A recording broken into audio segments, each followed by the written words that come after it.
and welcome to Voices Unleashed, in which we celebrate the voices that came from our community and have gone on to the world and beyond.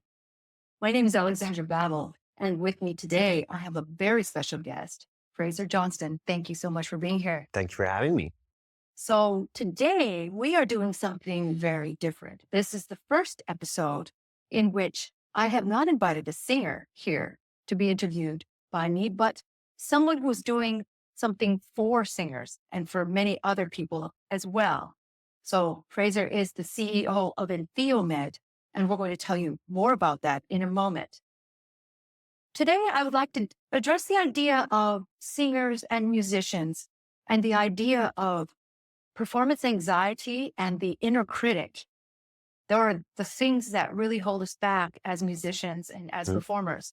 And Fraser, I'd like to know where you start in your world and how you ended up here in Kelowna. You're not a singer, but you performed in your own way on the sports field. Tell us about it. Absolutely. So this is my 13th, 14th year in Kelowna, originally from Scotland. So came out here when I was around 21, 22, and it was a big snowboarding move for me.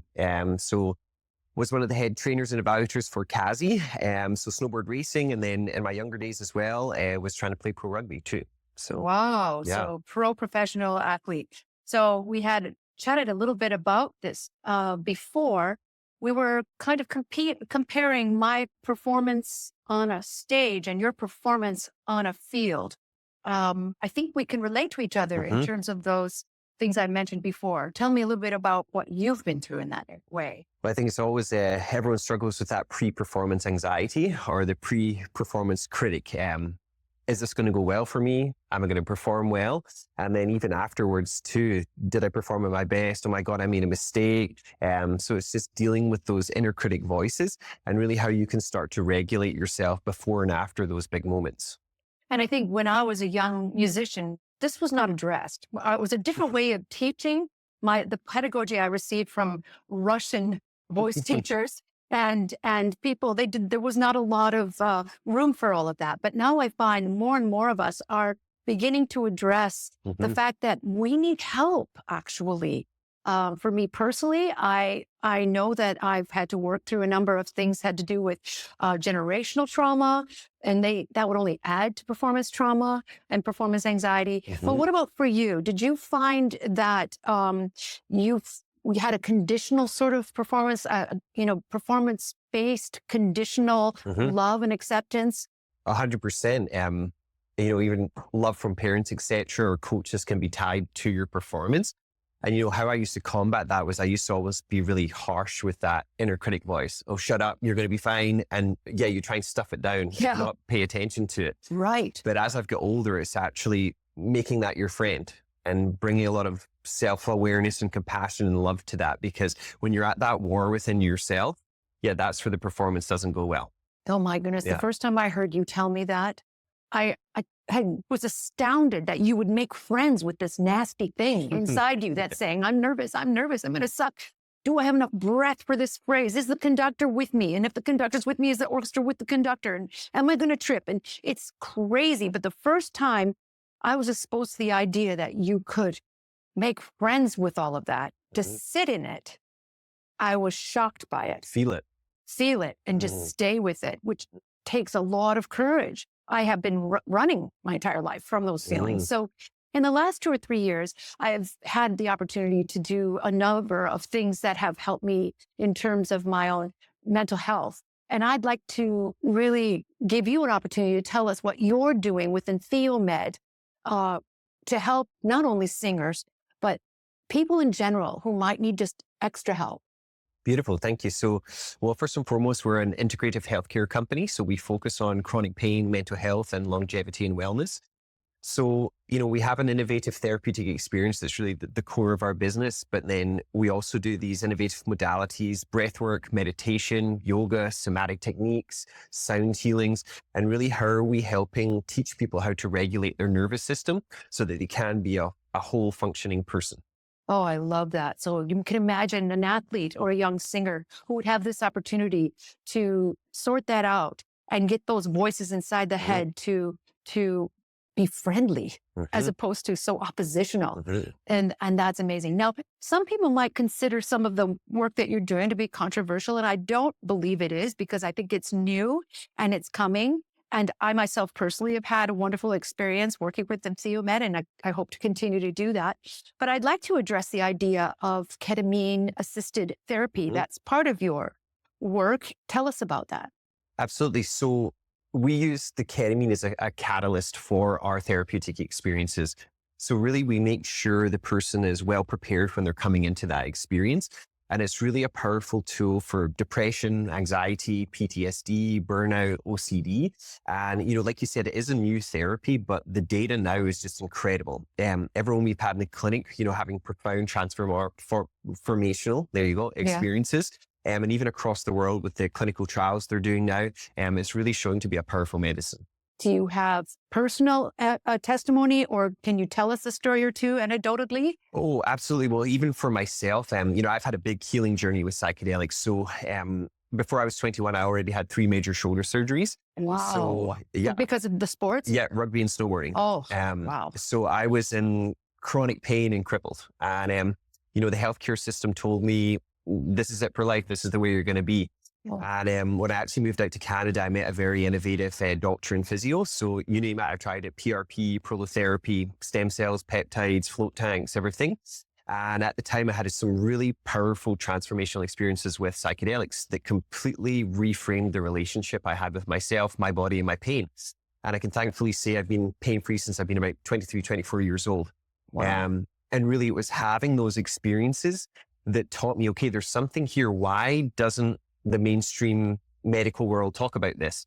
And then even some friends and family members I had in my 20s, I saw them struggle with mental health issues. And I'd suggested, what about a psychedelic session? And they looked at me like I had horns coming out of my head. They're like, what is this? How's this going to help me? So with some education and support, they ended up, taking these experiences, and they had, a transformational time. And they were like, oh my God, I get it, Fraser. And that's really what taught me, like, okay, there's a lot of stigma and lack of education around these powerful tools. So how can we do it in a proper regulated therapeutic framework that the mainstream medical world understands? Yes, I think that's beautiful. There's a wonderful book called How to Change Your Mind. Is it Dr. Stamets? Michael Pollan. Michael Pollan, pardon me, yes. And this whole idea of going through the history of this and how we have, what you're not up on, you're down on. It sounds really scary to go in that direction, but there are people who are in desperate need of help. And it was interesting to realize that if I stay just in this dimension and I don't give room for some other modality, I'm kind of stuck. But if I can, it's almost like giving you a ticket to be able to experience something other than just this here and now. 100%. It's just quite amazing. So I know I have a nephew who struggled with PTSD and because he was a soldier, and a number of my family members who I wish could have had this experience, when they were younger. These experiences that go beyond just a singer's opportunity and an athlete's experience, but people who might be going through midlife, people who are going through major changes, perhaps going through messy divorces, breakup in businesses, and we all have something, right? So I do offer this as a chance for others to maybe explore something new for their own sake. I can say for myself personally, the amazing gift of now being the observer of these thoughts rather than believing them, because they can be really mean. Oh, yeah. And I maybe thought I used to be able to use mean thoughts to motivate myself. That doesn't go anywhere, does it? It only gets you so far. Like, that willpower and that drive is an amazing motivator. Even using like anger as a motivator too, like, trying to prove someone wrong can be a big fuel of fire, but it only gets you so far. And that's really what I've learned as I've got older, is that self-compassion, that love, that awareness around that inner critic, because the willpower, you end up burning yourself out. Totally. I really wish I could talk to my 23-year-old self and say, enjoy this. You're successful. Congratulate yourself. I never once stopped to say, that was good. I would walk off stage and go, okay, what's next? Oh my God. I was tormented by the success of my career. And I think maybe other people feel Mm. that way as well. It is it possible to enjoy the journey and be really excellent at something and be nice to Mhm. yourself? Yeah. Well, I think even you look at that, even people who win Olympic gold medals, within a couple months after, they're depressed, their sense of purpose is Yes. gone. Yes. I did this, I performed, and then, like you say, it's just on to the next thing, on to the next thing, what's next. And I Exactly. think as a society as a whole, we've been kind of conditioned into that way of thinking rather than enjoying the present moment. And like you say, enjoying the whole journey of it. Exactly. I'm thinking of some of my friends who are retired and found they thought it was going to be really fun to be retired and then are Mhm. also very lost all of a sudden. Mhm. So it Sense of is purpose. sense of purpose. Yeah. So what are you looking forward to within Theom Med? Oh, beautiful question. So for me, it's just so encouraging the results we've had at the clinic, like the amount of people we've been able to help, whether it's with our mental health treatments or the pain treatments. So that's just really encouraging for me to see that. And just hopefully as the awareness of these treatments grows, we can help more and more people. Oh, I love that. Mhm. And how are my friends that are watching us able to reach you? So we have our Instagram channel at Theom Med. Our website's theommed.ca. We have a fantastic care team that can help with anyone's questions because I know there is a lot of trepidation around potentially coming into an experience like Mhm. this. So yeah, we're well trained to help you every step of the way and make sure you feel really comfortable coming in. That's wonderful. I know there was an interview with Dr. Anita Mhm. recently, and that was also Clonal. So we should put that on in Mhm. our program notes so you can learn more about the doctor who's working with you. There are She's a several. wizard. She's Yeah. amazing.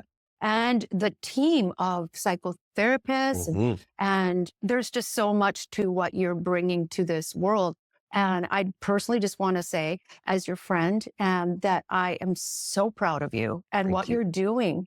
This is not easy to bring something like this to our community and to the world, but I really know that you're helping people and you're making a big difference, not just in this dimension, but in eternity. So I well appreciate that. done. So thank you so much for being my guest. Thank you all for being here and watching, and we'll see you next time. Take care.